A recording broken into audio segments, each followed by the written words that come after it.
Hello, everyone.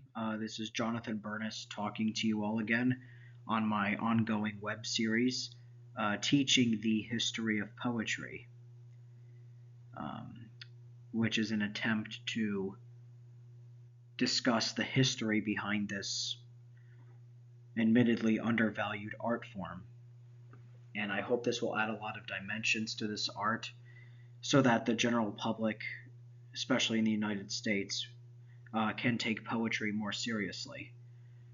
So I'm teaching about how it's actually historically a very, very dense form of art, and thus that will make people respect it more.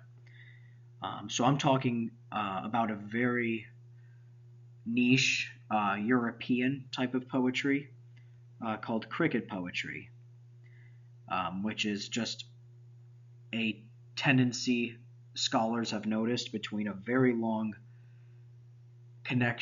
artistic connection between the European sport of cricket and poetry.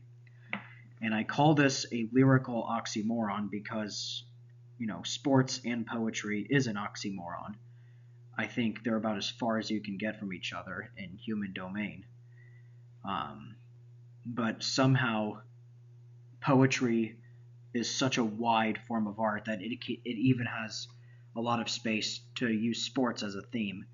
And this one alone spans hundreds of years. And we are going to talk all about that. And the last thing I should say before we begin is there is a pretty big, pretty spread out Easter egg, a Pink Floyd centered Easter egg for any of my music fans tuning in. And I wonder if you can find it. Here we go. Cricket's poetic journey begins very modestly.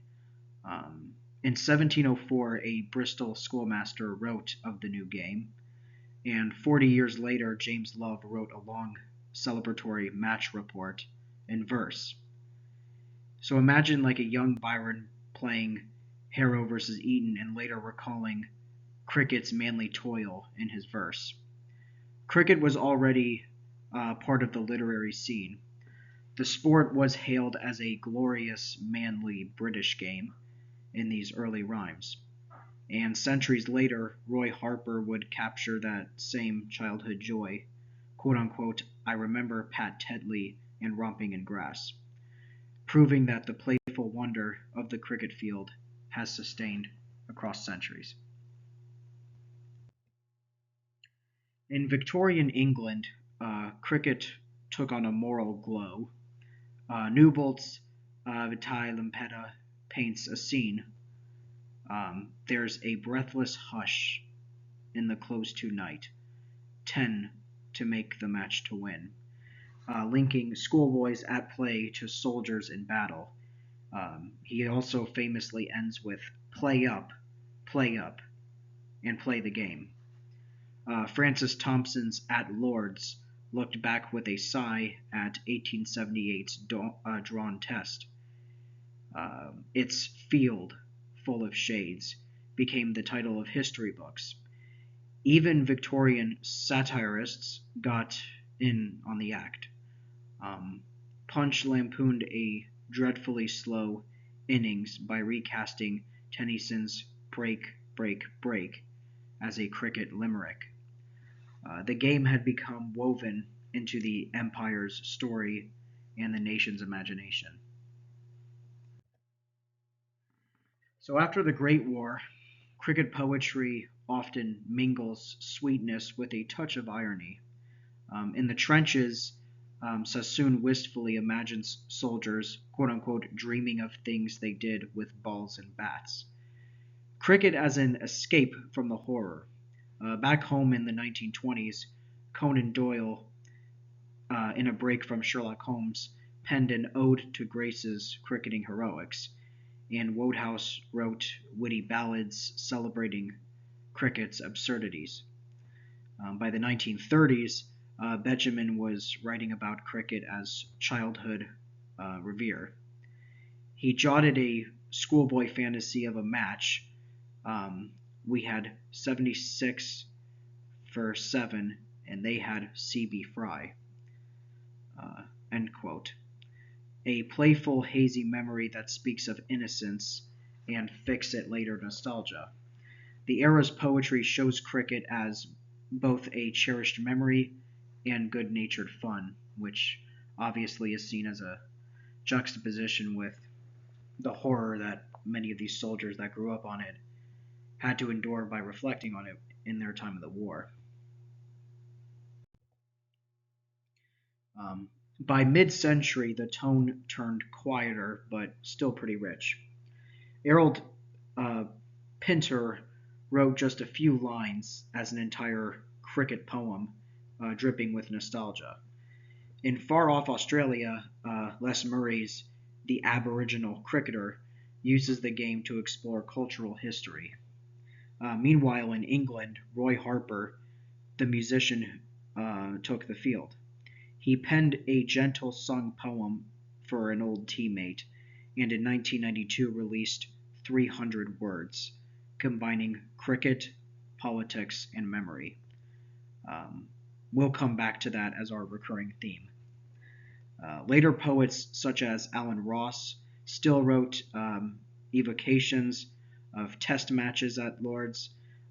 The game remained ripe for verse, whether as ballad, nostalgia, or even commentary. Today, cricket poems mix freely with popular culture. Legendary musicians sing about it, and comedians play with it. Lord Kitchener's Calypso celebrated a historic win, and even the chart topping Dreadlock Holiday had the line, I don't like cricket. Oh no, I love it. So, two Irish composers named their band the Duckworth Lewis Method and released whole albums exploring cricket's quirks. So back on the literary side, anthologies keep the verses alive. The MCC's 438-page collection, A Breathless Hush, from 2004, to Richard Parker's Modern Leg Avant in 2016. And meanwhile, at the Village Pub, a fan will scribble a couplet about a wicket, and somewhere a child writes a rhyme after watching an oval test. Uh, the tradition spins on in everyday life in Britain still to this day.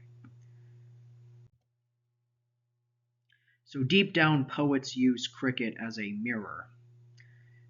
The game's rituals, the passing of the flag, play up, play the game, became symbols of Victorian duty and beyond. But cricket is also sunshine and mud, a boy chasing a ball on a summer evening. Harper's lines, I remember Pat Tetley and romping in grass, capture that universal childhood, just as Hausman's verse of lads going out to bat in May does. And on the flip side, cricket in poetry can carry some history. Hearing Ramadan and Weekus score, as Harper recalls, Sudley invokes colonial ties. There's laughter too. Benjamin quipped, quote unquote, how straight the crematorium driveway lies between the cricket ground and death. A grim joke reminding us that even as life ends, memories of the game persist. In every era, cricket provides metaphors for identity, memory, and moral code.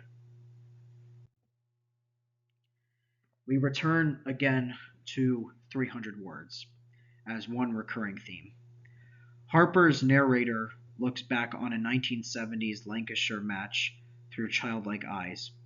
He begins, I remember Pat Tetley and romping in grass, whilst over the fence the crowd yelled, oohed and roared, as Ramadan, Weekus, and Frank Worrell all scored. It's very vivid. It's a kid peeking at a test match with legendary West Indian batsmen. Harper undercuts sentiment with detail. The bowler, John Lever's gray and quiet holy socks, making us smile. Yet that scene is also a memory of changing times. This whole poem is like, it's basically a scrapbooking album of cricket images, um, except much more sad and subjective, um, which is looping from youthful innocence to adult reflection.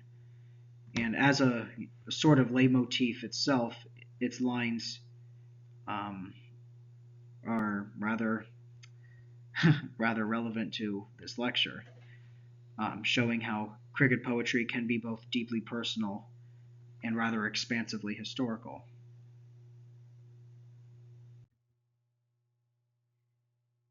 In recent years, cricket poetry has become truly global. South Asia and the Caribbean have their own festivals of verse about the game, often mixing English with local languages. Anthologies like Jon Snow's Moments and Thoughts and Mark Pure's NZ Collection 2009 have brought international voices together. Today's poets write about fluid T20s or women's cricket, but also celebrate the timeless wicket and pavilion. And it's still a very social art.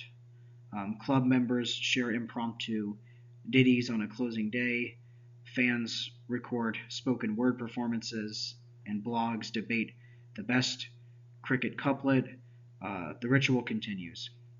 As Harper notes in passing, even Pat Tedley still sending those messages all of these years from my brain to my box, end quote. A line implying memory signals. We carry the game in our minds.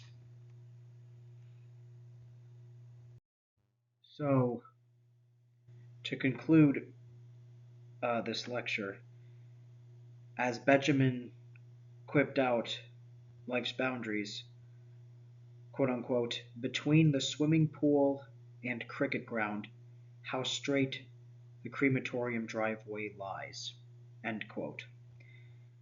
So too the lines we've seen lie between past and future. But in those lines is something um, very human, maybe even universal. We begin with young children, young boys chasing the ball in Byron's gardens, and end with Harper looking back at all those great knocks, quote unquote. The exact score is unimportant. What matters is the tradition of the bat. Um, the hush on the grass, the emotion that lingers. In that sense,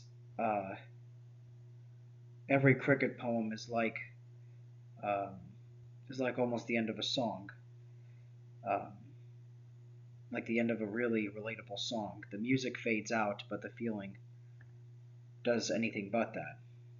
The players may leave the field, but as Harper reminds us, the game lives on in the brain and the soul. In literature, as in life, the match never truly ends. We keep batting on one more verse at a time. Now, for sources, if anyone's wondering, it draws on historical cricket poetry summaries, primarily just from Wikipedia, examples from verse and songs, and most prominently the text of Roy Harper's 300 Words, among others. So hopefully I covered this topic, this obscure form of poetry, as expansively as I can. I hope I didn't lose anyone's. I hope this was easy to understand too. And I hope anyone who's watching is having a wonderful day or wonderful night. And if not, I hope it gets better. And I will see you again in this lecture series.